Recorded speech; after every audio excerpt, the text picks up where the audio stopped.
Hi there, and thank you for joining us on the Overcomers Overcoming podcast. We feature those who are in the process of overcoming or have overcome any type of life encounter, life obstacle that at the time seemed to be almost insurmountable. With this podcast, we have three objectives in mind. Our first objective is we want you to know with a confident resolve you are not alone. We want to work with you. We want you to know there are others who are working with you, who want to help you through whatever you are encountering, and together we will get through whatever you're experiencing. Our second objective is there are multiple options for any life encounter you are facing. We want to help you develop a resolve that there are various options and solutions to any life dilemma. Our third objective is to help you with critical thinking skills. If you're encountering something that was possibly a decision you made sometime in the past, and if you had the opportunity for a life redo, you would make a different decision. We want to help you with those critical thinking skills that can help you make an informed decision and not encounter what you're going through at the moment.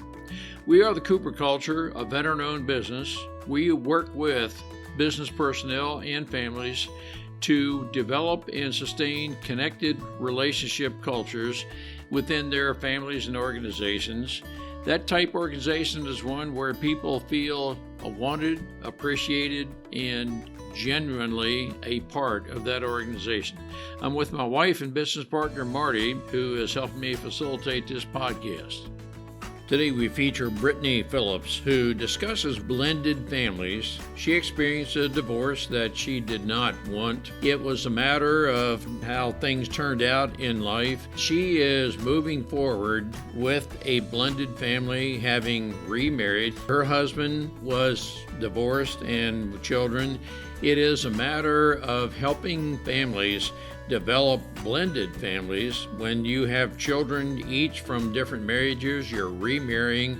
Marty, what are some takeaways we can learn from Brittney? Brittney was really good explaining the challenges that you have with a blended family, and she's trying to help women or couples that are in a blended situation and they're having struggles.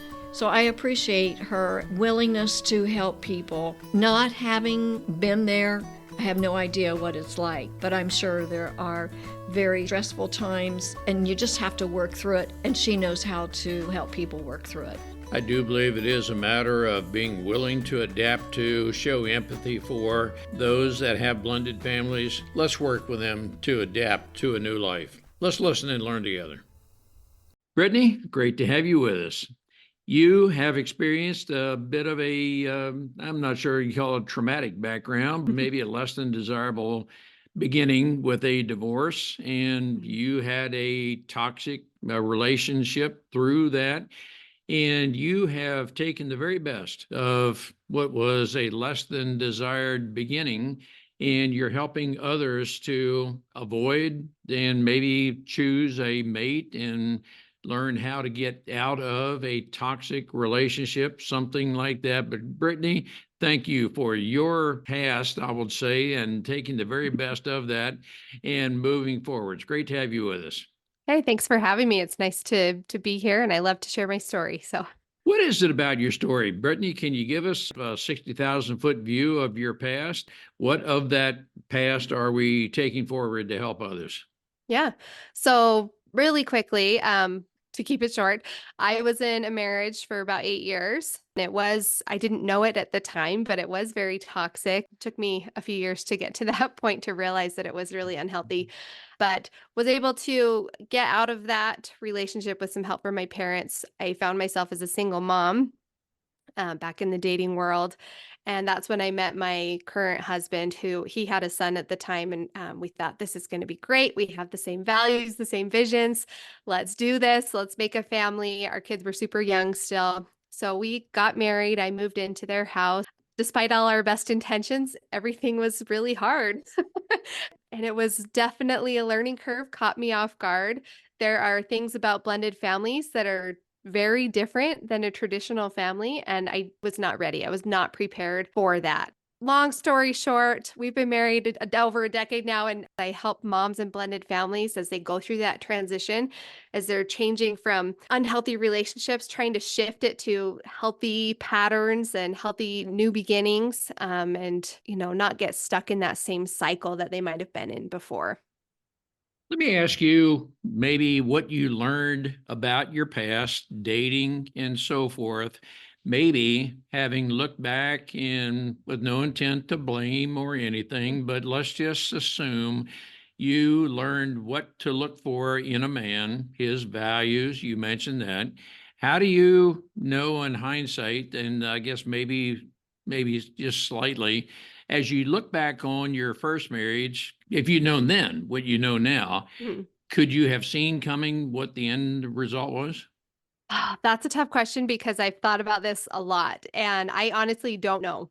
Just because of my specific circumstance, it was very manipulative, a lot of lying and things I did not see. I don't know if I could have seen, but I think the biggest thing I've come to is if I could have been stronger as an individual, as a person myself, maybe I could have avoided a situation that way. I was very much a people pleaser, so would just trying to make everybody happy all the time, and I think that's where the problem lied was was just that I was pleasing everyone. Brittany, I'm going to interpret and certainly tell me if I'm wrong. You were married to a narcissist who knew how to manipulate you. Mhm. You were uncertain of your value. He could see that. And so he would manipulate you into maybe making you feel inadequate and so forth. And he, to a degree, had you under his thumb. Did I radically misinterpret anything? You're pretty close with most of it. It wasn't he was very good about I don't talk about this aspect of it a lot, but very good about painting the story I wanted to see. So according from my perspective, we were totally aligned in our values. Yep. I do appreciate that. So now, was there a period of time where you thought, nope, no, there's no man out there that would ever be worthy of you? You are totally distrusting of all of us of the male gender. And if there's any aspect of that, how did you overcome that? Yeah, that absolutely. I absolutely felt that way. Honestly, it was a leap of faith on my end to even start dating again. But I am one, I have very strong family values and believe very much in the family unit and having kids having two parents. I wanted my daughter to have a father figure in her life. And so it was just this leap of faith to even put myself out there. And I dated a lot and I was very disappointed to say the least about who and what was out there. I was at an age where a lot of the people was dating had never been married yet, and I quite frankly they weren't ready to be a father tomorrow, right? Like immediately. And so that was really hard. And I did lose hope sometimes. It was like, this is what am I even thinking? This is never going to work. I'm never going to find somebody. I don't even know if there's honest men in the world anymore. And that was hard. But I knew that if I didn't at least put myself out there, that I would never know for sure.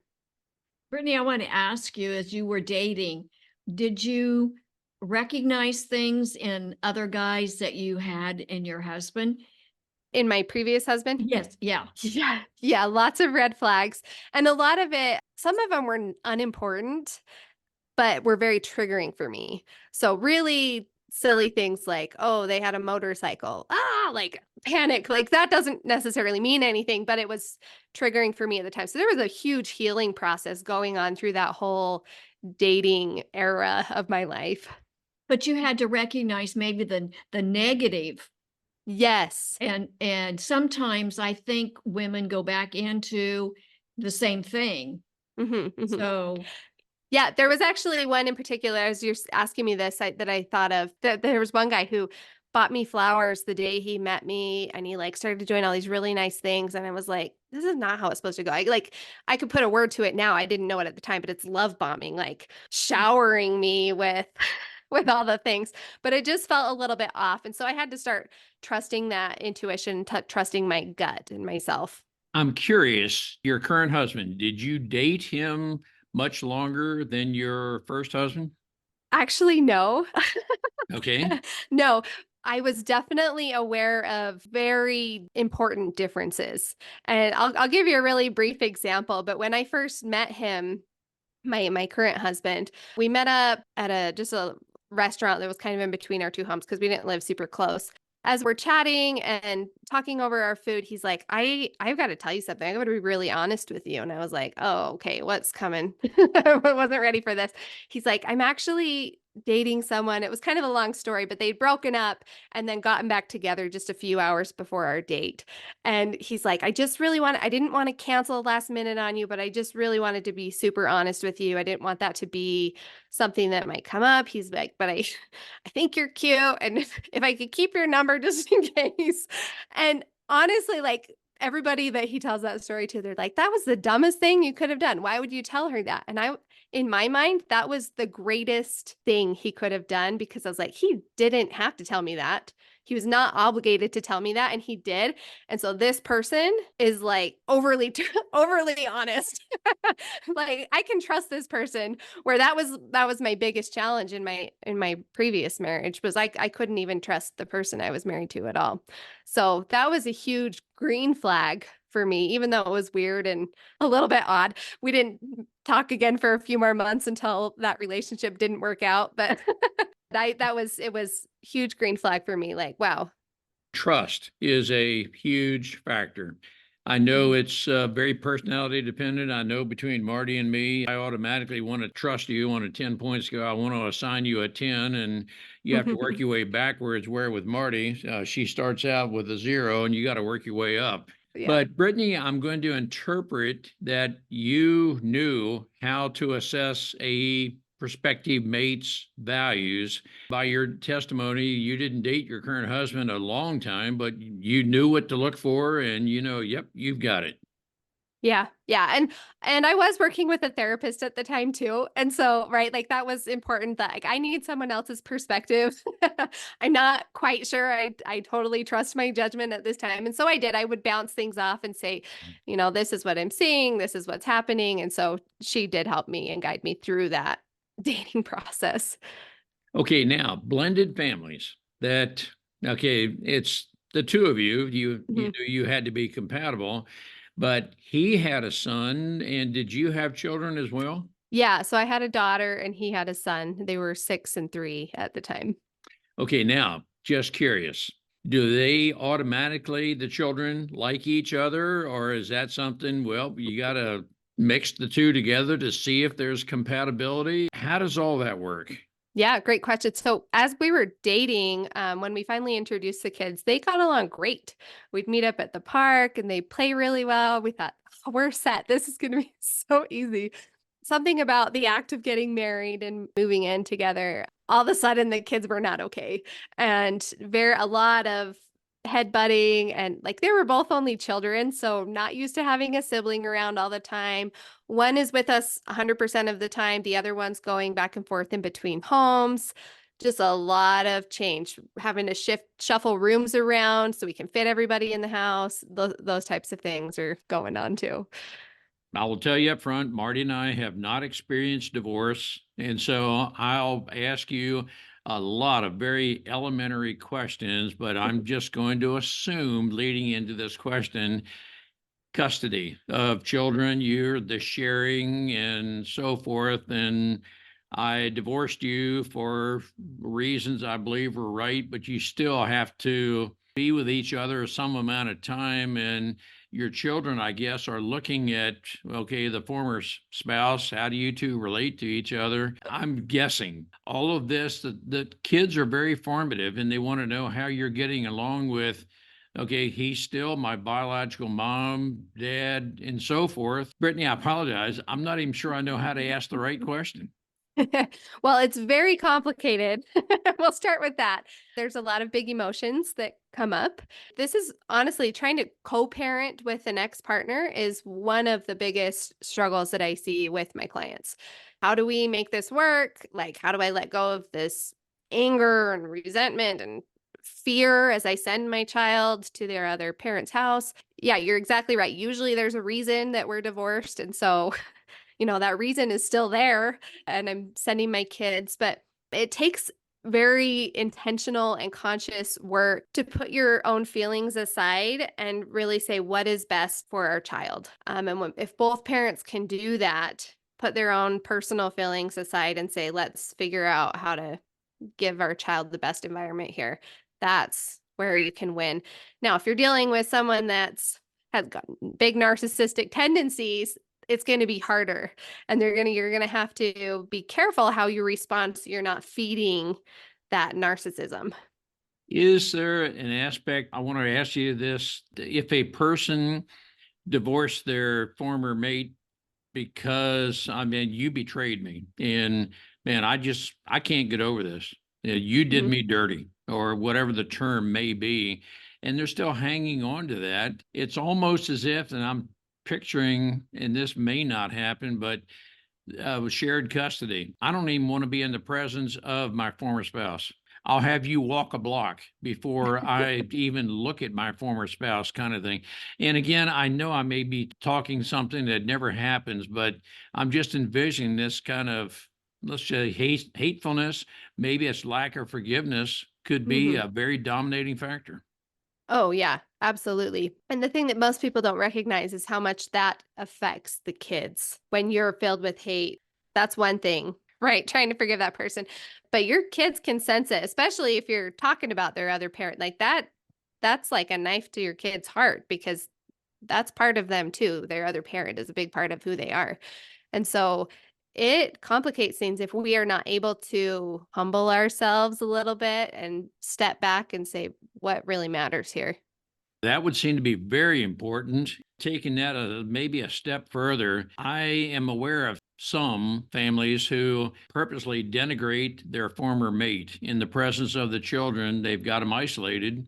I want you to know the negative about him or her. Children are very impressionable, and they could learn to hate their biological parent through that. Yeah, absolutely. There's actually a name for it. It's called parental alienation, where one parent turns all the kids against the other parent. And it's very troubling for everyone, for the kids, for the parent that's being alienated. I mean, it's not healthy in any way. Much as you may feel justified in doing that, it's harming your kids. Can you, as the coach, recommend to the court? I guess that's where it would have to go. This former mate is a dominant factor in the toxicity of the child. Can you recommend changing the court order if that's what it would be, the custody arrangements? I typically do not get involved in court things. What I like to do is really teach my clients how to empower themselves. And so, how to figure out how to navigate this without letting somebody else be in driver's seat of their own life, to put themselves back in the driver's seat and like, what are you in control of? Yourself, your thoughts, right? Your reactions. And so I don't like to get involved in that way. I do have clients who are going to court cases. I'm helping the clients behind the scenes to strengthen themselves. I'm going to reword the question. Let's suppose that the mom or dad who has custody of the child and it's their weekend. Let's kind of put that in that scenario. For the time that biological parent is with the child, they're sensing through conversation, well, my former spouse is they're telling you bad things. I mean, it's provably false. Hmm. And Hmm. how do you coach that person to help the child to not hate the biological parent? Yeah. So there's a way we do it. We just stay true to ourselves. So if there's lies being shared, that we speak the truth. We are truth speakers and we show up consistently in the way that we can to support the kids. And the thing is the kids are not dumb. And usually they will eventually see the bigger picture. They see, oh, wow, I see that this parent was saying and doing these things, but that didn't always add up. That wasn't always accurate. So when my clients come to me, I'm like, you've got to be consistent and you've got to speak the truth, even if it's hard for the child to hear. So, for example, if my child is supposed to go be with their other parent and their parent just flakes out, I am not going to cover for their parent. I'm not going to like paint a lie to shield my child from that. That sounds really harsh, but it's a truth, right? Oh, your parent couldn't make it, right? I'm not going to like make it more dramatic than it is, but I'm also not going to make excuses for that parent. So I'm just going to speak the truth and then be there for my child to comfort through those hard feelings. And then with time, they see the consistency and they see who's showing up, who's being honest, who's really there to support me. Marty and I are of the value set that we function best with the very operative nuclear family, if I could use that term. And I know not everybody ascribes to our beliefs, but we do believe that the nuclear family functions best when mom and dad love each other and we pass those feelings on to our children and so forth.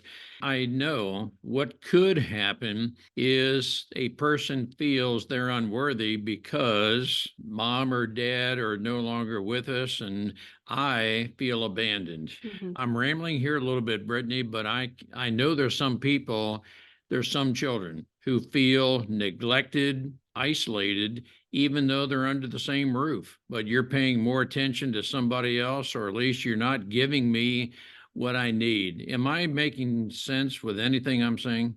Yeah, yeah, and these are all real real struggles that blended families deal with regularly. That's a huge piece that every member of the blended family, the both the parents and the kids are all grieving something. There was a loss that formed this blended family. There's either a death or a divorce or some type of separation that was the step before this blended family came to be. And so it's so important that we remember each person, that we have empathy for where they're coming from, because it's hard. It's hard on every member of the family. So yeah, validating those feelings and being supportive, like creating this safety, that's huge. That's a huge thing that I like to teach my clients is how can we create safety for everyone? Marty and I speak frequently about being a safe space.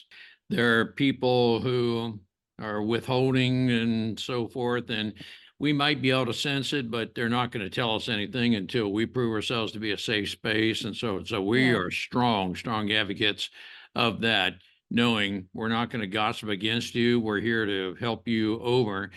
In that context, Brittney, how long did it take you to recover, if I could use that term, your divorce and become the holistic person you are to where, yep, I'm over. I'll take in spite of you maybe saying something to the effect, I wish it weren't so, but it is. And I'm going to take the best of who I am and move forward to help others. How long did it take you to recover from your divorce?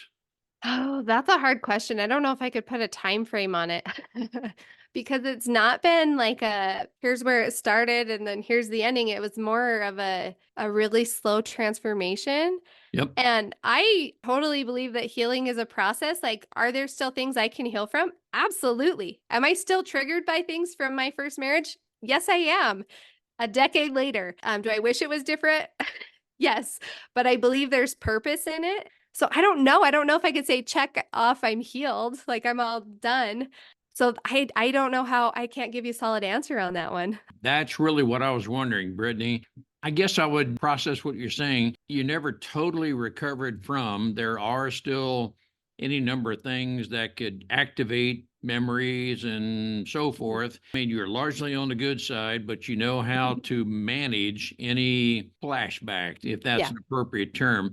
You know Mhm. how to manage and deal with to where it's not dominating your life in a negative way. Yes, I have I've been practicing that a lot. So yes, I am definitely at a better place now than I was 12 years ago, for sure.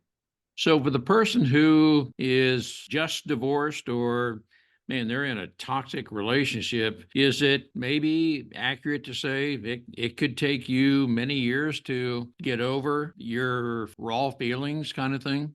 Yes, yes, and it took me several years to even let go of a lot of the anger. I don't feel anger anymore. about my first marriage. Do I still carry some things with me? Yes, but I don't carry anger anymore. I was able to forgive, but that did take very intentional and conscious effort on my part to do that, to be able to forgive. I want to ask you something that may be very sensitive. In the context of forgiveness, did you have kind of a one-on-one session with him to say, I forgive you? And I mean, go through the level of specificity I forgive you for and list all the things. Did you have to go through something like that? I did not do that. I did not think that was wise. So I don't have any contact with him anymore. That is more for my healing so I can continue to move forward, right? And not be pulled back into that constantly over and over.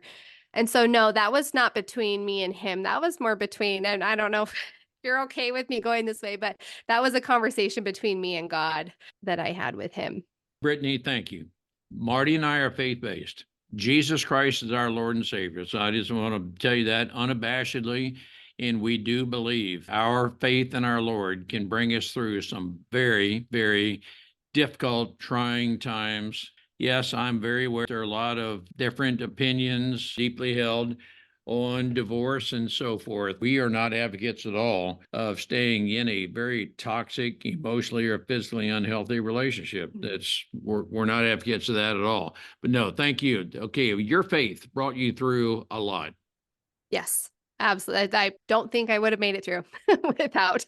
So, but I hesitate to bring it up because I don't know how everybody feels like you're saying. But yes, absolutely. I cannot deny that is absolutely what got me through those No, years. I don't want you to feel that you need to be reserved at all about that. We are not in your face, Bible banging, but I'm just going to tell you right up front. It is our belief in our dear Lord and Savior that has brought us through a lot. It is that that's brought hope, and it sounds like it may have taken you a few years to reestablish your self-worth and your Yes. value and so forth. You were maybe not down and hard, but there was a time of recovery. Yes. Oh, absolutely. There were years of recovery. And I'll say this too. It just keeps coming in my head. So I'm just going to say it, but I did not want to forgive. So I had to pray for the desire to forgive before I could even attempt to make any kind of forgiveness there. So the desire was not there. So I prayed for it because I knew it would release me. It had nothing to do with him. Were you a member of the church at the time of your divorce? And here's where I'm going with this. If yes to that, did you get the support of your church family that you are hoping for? Um, yes and no. So yes, I was a member of my church. There was a lot of shame and things that came up just that I put on myself, I think, disappointment in myself because of that, which I think is actually really common for people in the church when they get divorced. Did I get the support I needed? Part of the issue was I relocated right before I divorced for that physical separation. And so I'm actually living with my parents. And so the people in the church didn't know me very well. I'm like this new person with a daughter, right? Like nobody knows my story. And so that was complicated. So I didn't have a friend or like support base. But did I feel supported? Yes. People did kind of show up because they knew my parents and they were supportive of my parents. Yes, but it was still difficult. I had people make comments to me like, "I can't believe you're still coming to church with what you've gone through," and like the things that the judgments, and a lot of people end up leaving at this stage where you're at. And so it was my faith that got me through. And so I was not about to give up on that aspect, even though I may not have felt completely surrounded and supported. I'm envisioning a lot of your recovery and starting a new life may have included being with some amount of others, not necessarily a herd of people, I'll use that term, but God created us to function best with connected relationships. Mhm. Did you feel accepted and so forth in starting the new blended life, or did you feel that nope, I got to be very selective of who's even going to accept me? Oh, that's tough. I felt if I'm thinking back, I felt extremely isolated and out of place, and I felt a lot of judgment. Was that the reality? I don't know. Or was it me putting it on myself? I don't know for sure. Maybe it was a mixture of both, because as I've come to accept our family more, maybe it's a non-issue with other people and I was the one making it the issue. Does that make sense? It does. I absolutely know what you're saying. I'm going to interpret what you're saying, your feelings. I need to accept myself. I need to love myself and know my value and so forth. And yes, I do think I can clearly understand. Am I mostly at fault for this and so forth? I'm asking you this, Brittney, for the audience, trying to read into your feelings. When a person has experienced something other than what they were hoping for, let's reach out. Let's accept, not dismiss, but let's maybe spend more time listening than talking. And Yes. there are many, many times we are not seeking advice. We're seeking acceptance. And would you just be there and listen to me? I'm not seeking advice. And so, Brittney, I sound like I know what I'm saying, as having experienced divorce. I'm not. I'm just trying to interpret what some people may be feeling. Yeah. Oh, yeah. And there were comments that were made, and I think they were made out of not understanding, Yep. judgmental comments and things. But if they knew my story, if they knew everything, they wouldn't have said those things, right? Like, oh, well, you just didn't try hard enough if you got divorced. And I thought, wow, you have no idea how hard I fought to save that marriage that was never going to work, right? Like I stayed in probably a couple of years longer than I should have. And so, yes, I had to shift my own perspective, my own judgments of what getting divorced meant, or of a person who was divorced. That was part of my healing journey, was shifting my own mindset about it. Yeah, so absolutely, we need to try to have empathy and love regardless, because I think if we knew people's stories, we wouldn't judge them the way we do. Totally agree. I do believe, Brittney, there is an aspect of we in the church need to learn more about some of your experiences. How can we in the church better adapt to, be accepting of, and we need to be very aware of words that could and so forth. And I think the more we are aware of, the more accepting you can feel to be in a position of adapting to and feeling like you're a whole person. That's my perception. Mm-hmm. Yeah, I agree. Brittney, on behalf of our listeners, I want to thank you for being willing to share. I'm guessing you've been through a difficult part of your life, but you're on the positive side, and we're benefiting from your life experience. Brittney, how could someone reach you to talk to you about this, or have you help them?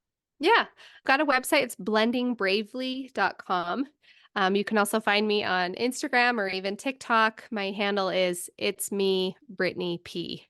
And Brittney is spelled Brittney. Great. Brittney, we do want to promote you, your ministry, in helping others into becoming a whole family again, to have a very satisfied, fulfilled marriage and blending the family. Thank you for all that you are doing. Hey, thank you so much.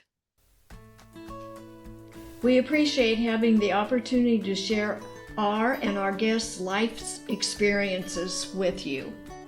The Cooper culture advances organizations to achieve and sustain high retention rates, connected communication, and trust through personality insights and principled leadership. You can contact us at our website, thecooperculture.com, and you can contact us directly at ron@thecooperculture.com or Marty, Marty, at thecooperculture.com. We work with you to help assess aspects of your culture to advance the environment and people to their best performance. We do that through our staff of certified personal performance coaches, leadership trainers, keynote speakers, and DISC personality behavior experts. You can book a speaking engagement directly through our website by contacting us at ron@thecooperculture.com. We look forward to sharing our life experiences with you, some of which are profound, some of which are pretty funny. Some of those life experiences are ones we'll never do that again because we've been through stuff. We truly look forward to working with you, speaking with you, helping advance you in any way that we can.